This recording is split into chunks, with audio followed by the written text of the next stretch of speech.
Hello, I'm Lizzie. And I'm Izzy, and we need help. Each week we stumble through a new book, method, or concept that brings us one step closer to being our best self. Yes, we make fun of ourselves. And others. But mostly just ourselves. So here's to not taking self-help quite so seriously. Welcome to We Need Help. I'm Lizzie. And I'm Izzy, and this week we are tackling the topic of bridge burning. Burning those bridges, baby. Yeah. Burn, baby, burn. And it burns, burns, burns. The bridge of In a fire. ring of fire. The bridge of fire. In the bridge of fire. Ooh, that was good. Thanks. That was really good. That was my Johnny Cash. I like that. So I have an ex who, like, every time he heard that song, he's like, that'd be a really good hemorrhoid commercial. And I want to break up. Yeah. It's like, speaking of Get the hell out of hemorrhoids, here. goodbye. Speaking of burning a bridge.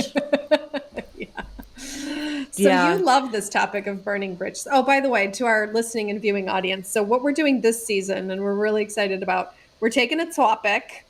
We're going to discuss the topic and like look at, kind of our relationship with the topic. And then we're going to read a book on the topic and see how it helps. So it's kind of a before and after. See if it changes us. Yeah, if it shifts our perspective or anything. So that's really, really cool. Yeah. I think it's really cool. Yeah. So you love bridge burning. Like, you are a bridge burner and you love this topic. Well, I look at bridge burning in a different way than most people do. I think that I remember when I was young, never burn a bridge. That's the saying, like, do not burn a bridge. And I feel quite different. Like, I feel that it's cruel to keep a bridge open when you're no longer giving to where you're going. Like, I don't want to give my energy to places. And I don't want people, especially friendships or relationships, to feel that there's something there when the's not. I think it's lying. I think it's opportunistic and not in a good way. Okay. So I'm a active bridge burner. I've done it a lot. Yeah, you even have like a bridge burner hat. Well, we made a bridge burner hat. We sell a bridge burner hat because I think it's something we need to be proud of and we need to do more, because our energies now are going to so much as, like, compared to the 1980s, like, we have so much more our brain is giving energy to. Mm-hmm.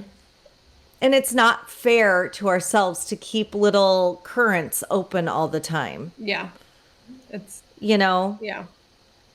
And by the way, you'll never be helped by a bridge to bullshit. I love that. Nothing ever will ever help you when you understand that a situation or a person or, anything is toxic, and you want to keep a link to that in some way. Yeah. It's not fair to the toxic thing, and it's not fair to you. Yeah. So what's your definition of bridge burning? Is it like permanently ending? Like, you're burning the bridge, it's done? Or how do you view bridge burning? Well, for me, bridge burning doesn't have to be this dramatic blowout fight. Mm-hmm. You quit giving energy to it. You stop. I do not give energy to things that don't, like, what did I say? Once I see it, I flee it. Like, once I see it, I flee it, baby. Yeah. And, you don't have to have like this big knockdown blow. I just had a huge bridge burning with a friend. I realized it was like a veil lifted, and she was toxic. She was a taker. She was nasty. And she was super, super manipulative, super like opportunistic. It was really a dangerous situation in a lot of different ways. And she was in the discard phase of our relationship, and I had seen her do it with several others. What does that mean? The discard phase is like, for like a narcissistic person, they will use you, like they'll love bomb you and use you. And then once they realize that you either see them or they think that they have gotten everything they can out of you and they found another target, they'll go into the discard phase. Oh, so they'll discard you, like use toilet paper or something. It's very common. Yeah, it's very common. I mean, I like to refer to myself as used toilet paper anyway. Yeah. But anyway, so she during the discard phase, like she tried to take control of it, and it was like perfectly fine. Like I was ready, like I did not want to be anywhere near her anyway. But she at the end of it says, I'd like to get together and speak about this, about what happened. And at that very moment, I was like, you lit a match. Honey, I lit that match. So you took your gas can from the back of your pickup truck. You lit them and you're like, nope. Yes. Yeah. It looked more like a firework. It was like, just go. Like, just go. And that's how easy it is. It's that moment where you decide, I don't care what your feelings are. Yeah. I don't care where we're like, this is not good. Yeah. And then she and this is so funny. Like people will try to reverse bridge burn you when they know you're so sick of them. Yeah. And she did. She tried to she fired me on Facebook. She did all this kind of things, but she left avenues open where she could see my life. Yeah. But you totally, you know what I mean? Oh, I cut it out, every single thing. Yeah. There was I don't want to see her. There is nothing more for us. Yeah. Because she was exhausting me. Yeah. She was pulling all my energy and I didn't have anything more to give. And from a forgiveness point, a snake's a snake. I can't really be mad about her. Yeah. But it's not fair to the snake for me to pretend I love the snake or I want anything to do with the snake anymore. Yeah. It's just not from a compassionate point of view, I don't want, and I don't want her to think that I love being with the snake or I miss the snake in any way. Yeah. That's not fair to the snake. Yeah. So do you find bridge burning is very compassionate to me. Yeah. It's a giving I moment. I agree because you're not, it's truth. There's a lot of truth in it. It's uncomfortable. Yeah. And that's why it has a negative connotation all the time. Yeah. It's painful. It's direct. But to me, it is kind. It's the more loving thing to do. And here's an ultimate value of time is if I don't appreciate your time, why would I take your time selfishly? So I'm not uncomfortable with, having to have the bridge burning uncomfort, where, okay, I don't like to be around you. Instead, rather than feel that very uncomfortable thing and be direct about it, I'm going to take another 6 months of your life. Yeah. No. Yeah. It's not right. Yeah. Do you find as you get older, it's easier to burn bridges? I remember when I was younger, I was scared to burn bridges because I'm like, oh, I had a weird FOMO, I might. Because I was afraid of that permanence. But as I get older, I just can't, you had a great thing. I think it was your friend who was a yoga instructor. She said, block it or bless it. And that's it. I don't have the energy to maintain this bridge. So there you go. Yeah. Okay. So when I was younger, I felt wholeheartedly that bridge burning was cruel. Oh, okay. It was selfish. Okay.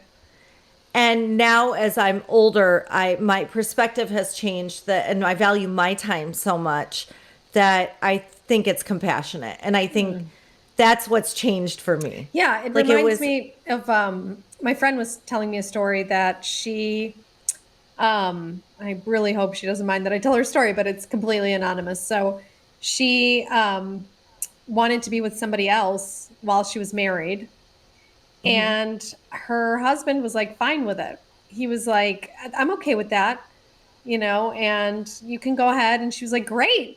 I get to eat my cake and have my cake. And then one of her family members said, it's not kind to do to your husband. yeah, You're kind of not allowing him the chance to find this big love, and right, so that's where it's like you got to step outside of yourself too, and she was like, oh, right, because she was thinking, great, I get to have the husband at home, and then I yeah. get to have this affair, and everyone's fine with it. But her family member's like, no, that's not the best Did thing.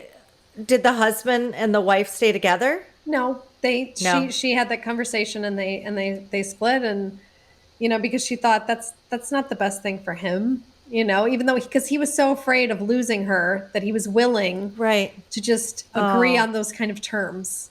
He was too afraid and to she burn could that see, bridge. And then so, that she was could see that he was worth more than yeah, that. and that was the kindest thing she could do. She burned that bridge, I think So, that is the kindest thing. That's a very kind story and a good example of that. It's like, I remember when I got divorced, we were like coming down the elevator in the like from the judge, and we're coming down, and we had been such good friends before. I said, I wish we could, or is there any way we could be friends? And he said, no, I can never see you again. yeah. And he like burned that bridge, and it was best because I wouldn't have been able to move on the way I wanted to, and he wouldn't have been able to move on. But it was like that was the first, like, I mean, I'd lost friendships and lost other things, but like that was the first time I was like like that a bridge to me had been burned in front of me. Yeah. And looking back, it was like so compassionate. I mean, I think he was just pissed because, but looking back, I'm so grateful for that moment because I couldn't have moved on the way I did had he not burned that bridge. Yeah, and that takes us to an interesting topic. The breakups, right? And staying friends with your exes. What are your thoughts on that?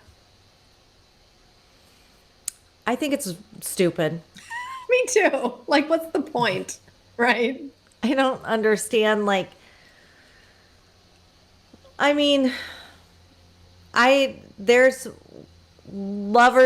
past lovers I've had that I like miss them. I miss their personality, and, but the fact of the matter is like, once that level is there, it needs to turn into a lesson Yeah. and move on. Yeah. I remember I had there's a, I'm in recovery, and there's a process in the recovery where you have to make amends to people. And I remember I had this whole list of exes, and I was talking to my mentor, and I said, this is all that I've done. And she goes, you know what your amends to them is? I said, what? She goes, to leave them the fuck alone. So I was like, what? Wow. And she goes, Isabella, imagine the ex-girlfriend calls, blast from the past to apologize for all the wrong she's done. And he's like in a new relationship. He's got a wife, he's got a family, and You're like, whoa, whoa, whoa. Now, wait a second. I can't go back, knock on their door, sleep with them one more time. Yeah.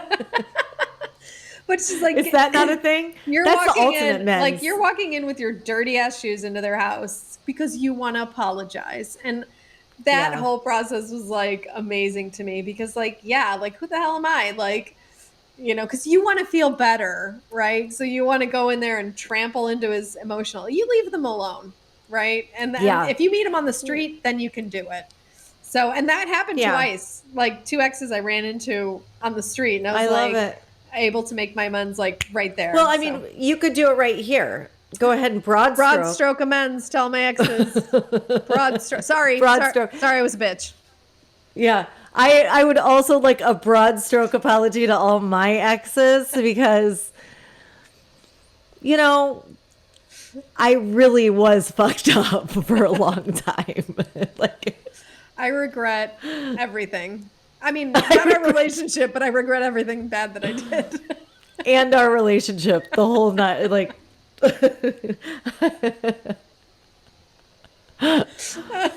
yeah. Yeah, it was a very difficult time, Yeah. like my 20s.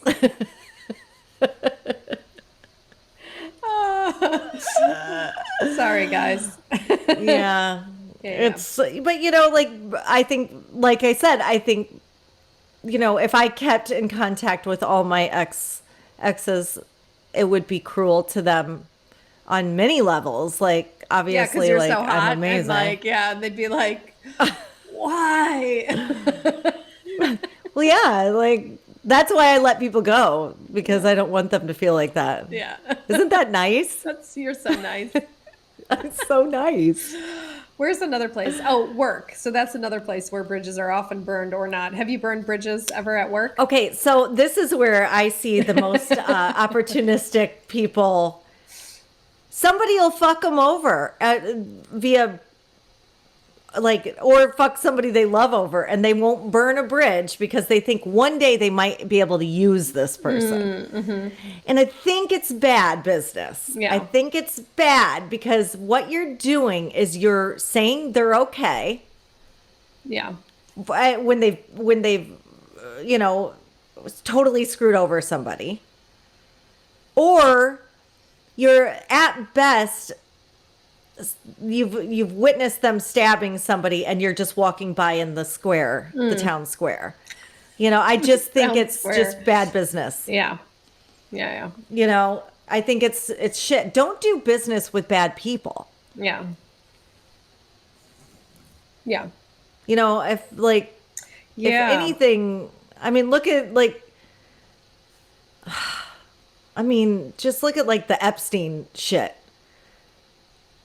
I mean, those people, all the powerful people we know, didn't want to burn that bridge with this guy. Yeah. That's a Fucked great point. up. That's a great point. Yeah, you're absolutely Fucked right. up.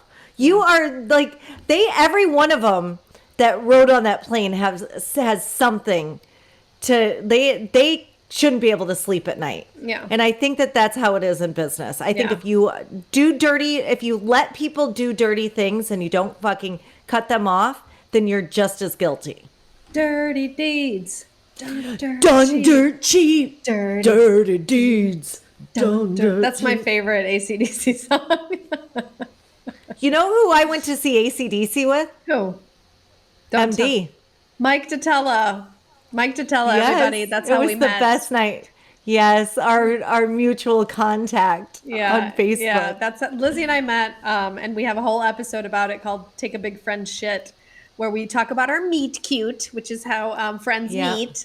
And so we were like, our friend Mike Titella, who lives in Arizona, Who we both absolutely adore. we love him. Had a picture of himself with like two ladies. Shixas. Yeah, two shixas. And Lizzie and I just started commenting on Facebook, and Mike woke up to 400 new notifications. And my favorite line from him of all time, he said, "I wondered when you two would meet." That's all he said. So good. So good. So good. Yeah. Yeah. So I can't, But, yeah. So how was AC/DC in concert? Wonderful. Yeah. Amazing. Yeah. Yeah. It was super cool. Yeah. I mean, let's be honest, I was having a really good time. I don't remember anything bad. Yeah. Yeah. So It was with Mike D. So, not really. I think it was good. yeah, good. Yeah. So Yeah. bridge burning, I think the reason it has a negative connotation is because some people do it in a very, like, not a very classy way. For example, I used to burn bridges because I would just leave jobs without quitting. I would just leave. Like, I would just disappear. I would just never go back. So that Yeah, bridge is I burned see because I people didn't like- I didn't say like, "Hey, I'm burning this bridge," I just would leave. So, I see a lot of my friends doing stuff like that. It's like they're so afraid of confrontation or so afraid of anything like that. Like it's like a you know, like just take off in the night. It's like, okay, I mean, yeah. now that we have text, it's easier to break up that way. You're just like, I'm out. Yeah. See ya. Yeah. Do you think once a bridge is burned, is there a way to repair it or it's just done? What do you like? What's your thoughts on that?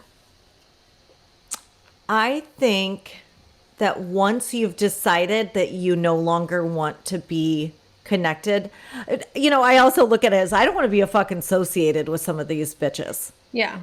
But that's They're not. okay. Like I get what you're saying when you are the match, like the bridge burner, and you make the conscious Yeah. decision, I'm going to burn this bridge and I'm done. But then there's also like in my case where I was an addict and I was burning bridges because I was just a fuck up. And Yeah. then those were, I not think not there because you I can chose. definitely. Yeah. I think, and I've had bridges burned to me too. Yeah. I think that you can definitely rebuild the bridge. Yeah. It's just, it takes a lot of effort. Yeah. And a lot of, and you have to be like, if you are the burnee, not the burner, Yeah. Burn victim. a lot of times if you're the burn victim, No. well, no, I don't like to say victim no. because Yeah, like no. it takes two to tango all the time. No, you're not a victim if somebody burns a bridge. Definitely. No. Like you have made No, some decisions you were involved. that caused them to go. Yeah. For instance, I made a lot of mistakes with my friend that I just recently had to burn, like severely, Yeah. like incinerate that bridge. Yeah. I have a lot of regrets in that relationship. Regrets. Yeah. And like for me, I like if she tried to rebuild that bridge, it would take such strength and it would take such forgiveness to have her build that bridge back. Like it would be almost impossible for her. My trust is so lost and faith is so lost in her. Mm-hmm. So I think to build it, nothing is impossible. Yeah. Nothing is impossible. But I do think that it takes a lot of effort once that tie has been cut. Yeah. I agree. And I'm trying to think of bridges that I've burned that I'm just done. And there's a couple of those. Yeah. So, Yeah. And I guess I don't see the benefit of that bridge being rebuilt. Do you know what I'm saying? Like, I've moved on. People can change. And like, for instance, in addiction. Yeah. Sometimes it doesn't seem like cutting off an addict isn't exactly a bridge burning. It's basically a wall that you put up. It's not like, because you have to self-protect from an addict. I mean, my mom is recovering, and there were so many times when I went into protection mode, I wasn't lighting anything on fire. Yeah. And cutting her off. I was like literally trying to protect You were putting myself. like a barrier on the bridge, like the bridge is closed. Yeah. I closed the bridge, but I didn't burn it. And Yeah. And with people that you will love, forever, and you can love someone and still burn that bridge. Oh yeah. I wanted to say that. Yeah. I had when I was in active addiction, I have two friends that they burned the bridge, and I know that they loved me, but I cannot rebuild it. They don't even want me to try. Like they're mad at my attempts. So I just left it, and I just had to accept that is burned, and that's it. And you don't want to hurt them anymore. I don't want to bother them either. Like it's just, I take full responsibility of how I was and what I did. And again, a broad stroke. No.